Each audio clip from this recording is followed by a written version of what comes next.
Hello guys and welcome to TechWolf. In this video I'm going to show you how to install WordPress on localhost, and for that we will be using XAMPP server. As I will be using a Windows environment, you can do this exactly the same steps if you are using a Mac, because XAMPP works on all operating systems like Mac, Linux, Windows. So first thing what you will need to do is to get XAMPP. If you haven't already XAMPP, guys, you can pass this step, but this is apachefriends.org is official website.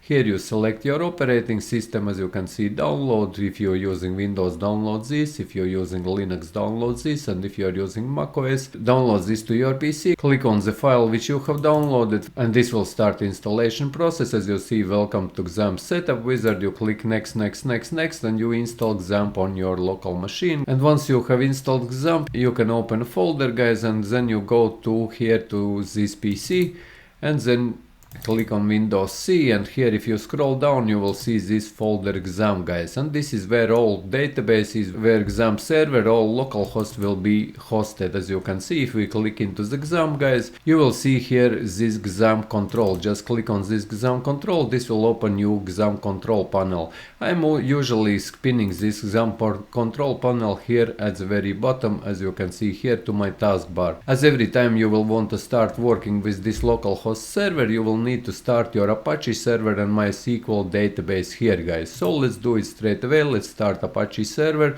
and let's start MySQL database. And all files which you will have for this particular website will be located in htdocs directory. And now, as we have started our Apache server and MySQL, we can open a browser, and in browser we type in localhost. Start. We start our Apache server and we start our MySQL database. Then open in browser localhost, and you see we are getting redirected all the time to dashboard.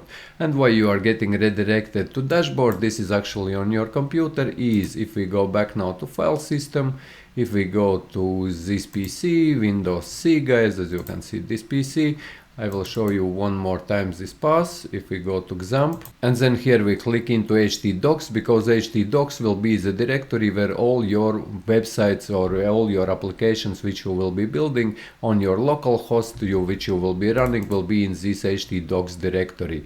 And now if we open this index file, I will open it in my notepad++, as you can see here, guys, then this code is redirecting us actually to that dashboard. As you can see, it is redirecting to dashboard. You can delete this code, save this file, guys, and now if you will be going back into your browser and if you will be typing in localhost, it will be redirecting you to this file. Something is wrong with the XAMPP installation, and this is the file which we just reviewed. As you can see, something is wrong with your XAMPP installation. This is because that code, that PHP code at the top, it was redirecting us to that dashboard directory.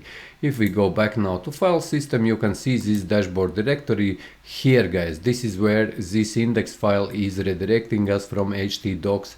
What usually I do, I delete this index file altogether. Just click on it, click on delete, and click on this dashboard, because you don't need that as well, guys, and delete it. And now if we will go back to our browser and we again type in localhost, we click on it, and we will see all the same folders which are here in htdocs directory, like IMG, Webalizer, XAMPP, applications, Bitnami, Favicon. As you see, applications, Bitnami, Favicon, IMG, Webalizer, and XAMPP, guys. And this is the place where we will be storing our WordPress application. And now to get our application and to install our application, let's go to wordpress.org and click here on get WordPress. Here we will be able to download WordPress. As you see, download and install yourself.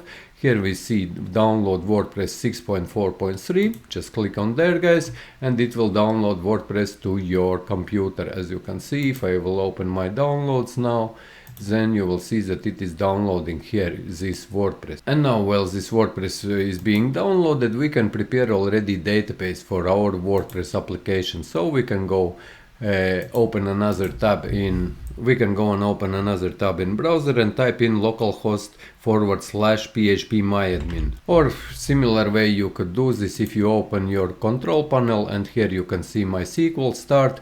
Let's start database because it's not started for some reason. Then you will see this admin to the right from the stop button. Just click on this admin and it will open also phpMyAdmin. And here we need to create a new database. So I click here new, and I will give this database name like VPDB, whatever, because this is just an example, but you can call your database as you want. As you can see, in my scenario, database will be VP_DB. And we click create, and this will create a database, as you see, VP_DB. Like I mentioned, guys, you can create any name you want this database, but this will be the database where we will be storing all files and all information from our WordPress website. Now we can go back to downloads, and let's go into downloads and let's have a look. As you can see, here is our WordPress. We right click on this file and we need to extract it, guys. And I click on extract all, and where I will be extracting it, I will be extracting it into browse.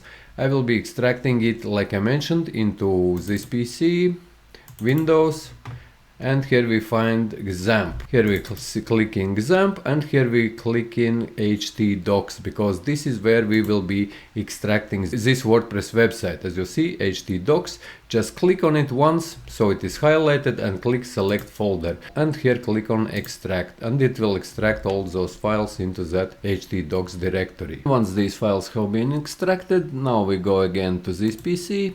We go to Windows C, or you could go to Windows C straight away from here, guys.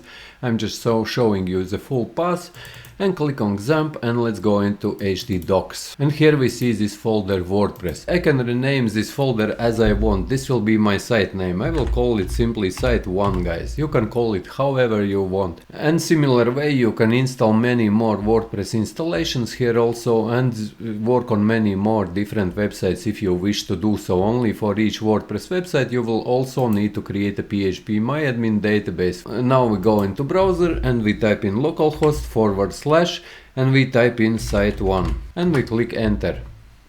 And this will redirect us to installation where we can install our websites. I will leave a language as English. You can change it to whatever you want. Click next, and then you need to be prepared database name, database username, database password, and database host. And yes, guys, we created database. As you remember, if we go back now to phpMyAdmin, our database name was VP_DB.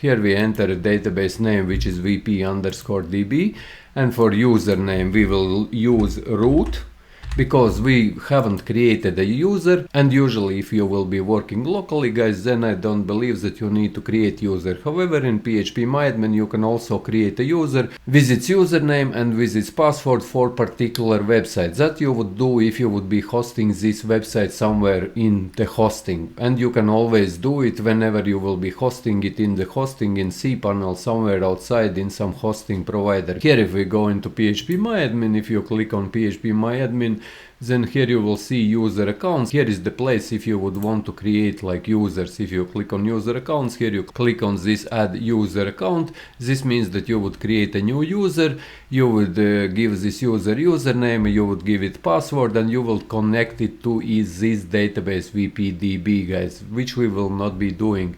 And that's why in this scenario, here in username we use root, and in password we don't have password, because root user is the main user and it doesn't have a password. And in database host we will type in localhost, because we are hosting it locally. If your database would be, for example, hosted somewhere else on some other server, here you could type IP address of that server where your database is hosted. And here table prefix, you can leave VP and click on submit. Alright, Sparky, you have made it, and now click on run installation. And here we can give site title. I will give site 1. You can call your site however you want. Here we give username, user, and this username also will be used to log in into your WordPress website. And here you give a strong password. However, I will give a weak password 1 2 3 4 5, guys. You can give whatever password you want.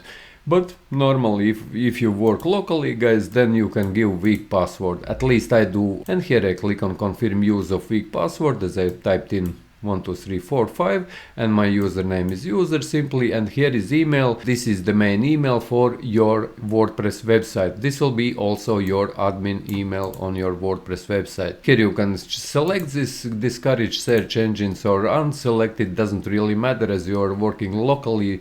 Search engines will not be able to see your website anyway. And here click on install WordPress. Here as you see success, WordPress has been installed, and click on login. And here we are using user, like I mentioned, and here is password. I'm typing in this 12345, remember me, and log in into your WordPress website. And now you are in administrative area of your WordPress website. If you would want to see your website, you can go to, again, localhost, host / and site 1, and click enter, and you will be redirected to your WordPress website installed locally. So yes guys, this was quick video on how to install WordPress on localhost. If you found this video useful, leave a like, share this video, subscribe to my channel if you're new, and see you in the next one.